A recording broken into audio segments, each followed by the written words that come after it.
The Alara Galaxy is one of the few galaxies where civilizations have developed almost in parallel. Dozens of intelligent races, distinctive cultures, and unique technological trends have flourished in its expanses. In this sea of diversity, the Hrant Orcs have carved out a truly legendary niche for themselves. Descended from a warlike tribe from the hot meteor planet Hurk, the Orcs were known as fierce conquerors who knew no mercy. Their first interstellar ships first caused confusion and then sheer terror among the young civilizations of Yalara. Entire colonies were incinerated under furious orbital bombardment, unable to withstand the ruthless Hrant warriors. At the zenith of their power, the Orcs united a third of the galaxy under their iron rule, turning it into a veritable war machine. The sinister Horde threatened to engulf all the intelligent races of Yalara in the flames of their conquest. But then the unthinkable happened. On the edge of the galaxy, in the peaceful Eritor system, an ancient, insanely advanced civilization called the Primes awoke from an accidental meteorite. Mysterious creatures of artificial matter capable of changing their structure and form at will emerged from the anabiosis of a deep sleep that lasted billions of years. Their intelligence and technological level surpassed even the wildest fantasies of the Hrant Orcs. The first encounter between the Horde's battle raiders and the Prime ships ended in a crushing defeat for the Hrants. Impenetrable force fields, lightning-fast movements in space, and direct materialization weapons allowed the Primes to disarm the entire fleet in a split second. But instead of destroying the Orcs, whose savagery shocked the Primes, they used the rarest coercion matrix, a forbidden technology, to alter the genetic code. They managed to completely transform the biospecies code of every creature of the Hrant race overnight, burning out the warlike genes and instincts of the conquerors. From ferocious orcs, thirsty only for blood, they became the complete opposite of peace-loving humanists, whose main dream was to build an idyllic society and protect all forms of life. The Primes had only briefly activated the Matrix, and now the new Hrant were looking bashfully at the ruins they had left behind throughout the Yalar galaxy. Realizing the enormity of what had been done, the Orcs immediately began total reconstruction of the destroyed civilizations. All the resources of the former armada were directed towards helping the surviving races and repairing the infrastructure. Gradually, the former Horde, having purified themselves of their vices, were able to create unique technologies to transport water and atmosphere to previously scorched worlds. Their giant ships saved civilizations from complete extinction after natural disasters and cataclysms more than once. For centuries later, Hrant's great goal was accomplished. All the colonies blossomed with life again despite the untold damage done before. Moreover, having gained the gratitude of dozens of rescued races, the Orcs took on the difficult role of guardians and guardians of galactic balance. The true catalyst for change was the battle for Jankal, a populated planet where conflict between greedy civilizations had erupted. The Hrant attempted to stop the war through negotiation, but the greedy rulers disregarded the mediators. Dozens of ships from all sides converged on Jankal's orbital space. Then the formidable Admiral Gorug the Immortal, commander of the first Guardian fleet of Hrant, utilized emergency protocol.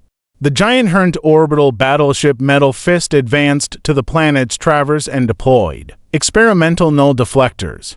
Activating them, the Admiral generated powerful fields of full-force anti-gravity, affecting only matter.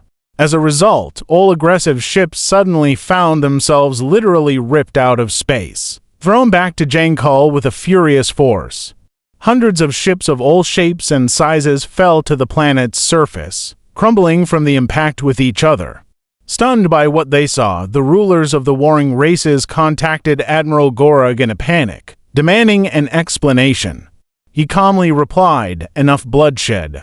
Forget about the strife and listen to Hrant if you wish to continue your existence." After demonstrating such determination and extraordinary technology, all four civilizations were forced to accept the terms of the Hrant. They insisted on creating a neutral zone on the planet and stationing their forces there to maintain peace. Thus was established the first permanent base of the Hrant Guardians on Jenkal. In a few years of peaceful rule, the Orcs practically revitalized a world once destroyed by conflict. And after a successful example, new Guardian bases began to appear throughout the galaxy. The grandiose peacekeeping and reconstruction efforts required a major reorganization of the Hrant themselves. The former armada was replaced by a new force, the Guardian Legion, divided into special divisions. The engineering wings included the best minds and technicians who became true masters of terraforming and extragalactic construction.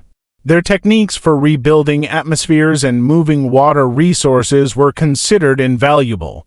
The diplomatic corps, under the careful guidance of wise elders, worked to resolve any interracial disputes through fair trials and negotiations. No one knew how to build bridges and reconcile warring parties better than Hrant's envoys. And the backbone of the new legion was made up of elite knights, true masters of the art of defense. These valiant fighters were always the first to rush to the aid of dying worlds and repel any encroachments on the peace of friendly civilizations. They had an unprecedented array of weapons at their disposal for a wide range of missions, from stealth interceptors to giant medical frigates capable of deploying field hospitals for thousands of patients, from specialized barrier fleets to repair squadrons and sabotage ships. There has been a tremendous shift in the traditions of the Hrant themselves. The former obsession with war and brutality has been replaced by a cult of service, loyalty, and protection.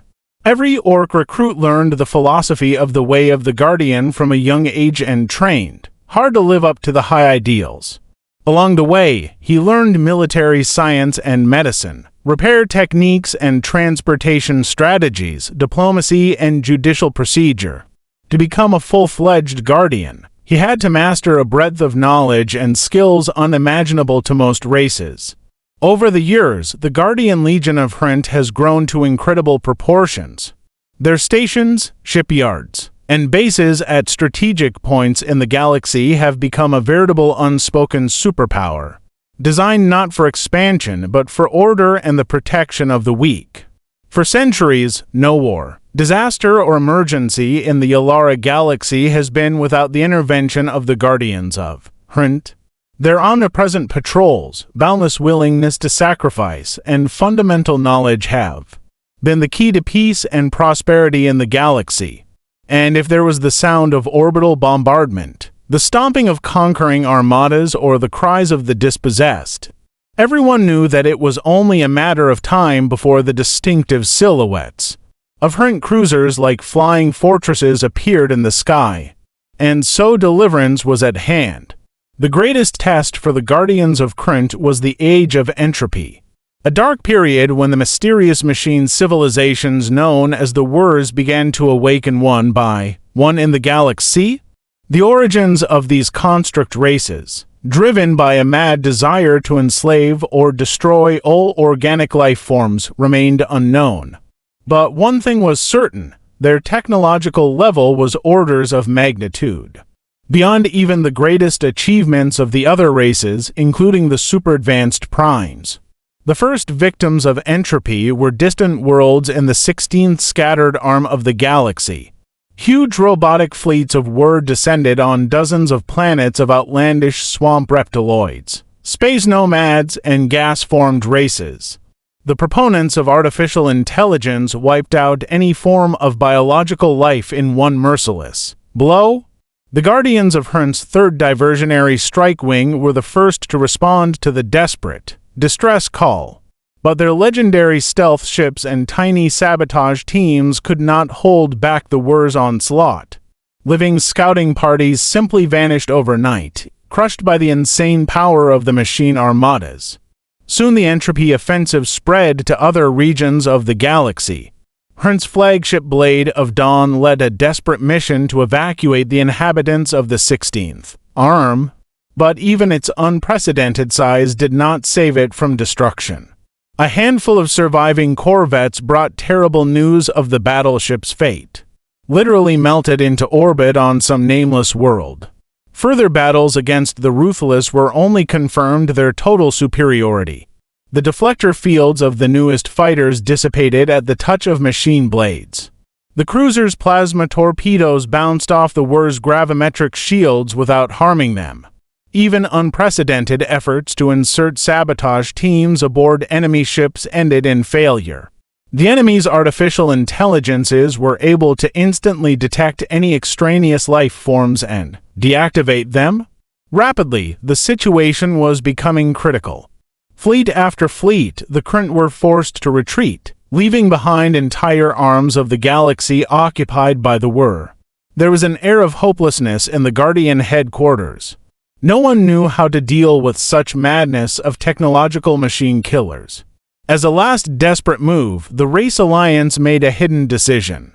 The remaining Hrant forces joined forces with the might of the super-civilization of the Primes, and desperately attempted to activate the Key of Barish, a bygone relic of the most powerful power in the history of the galaxy, the long-dead trillion worlds.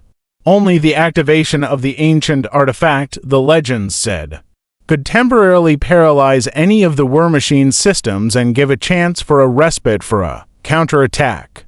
But the very operation to retrieve the key from the dead planet Barish was fraught with great sacrifice.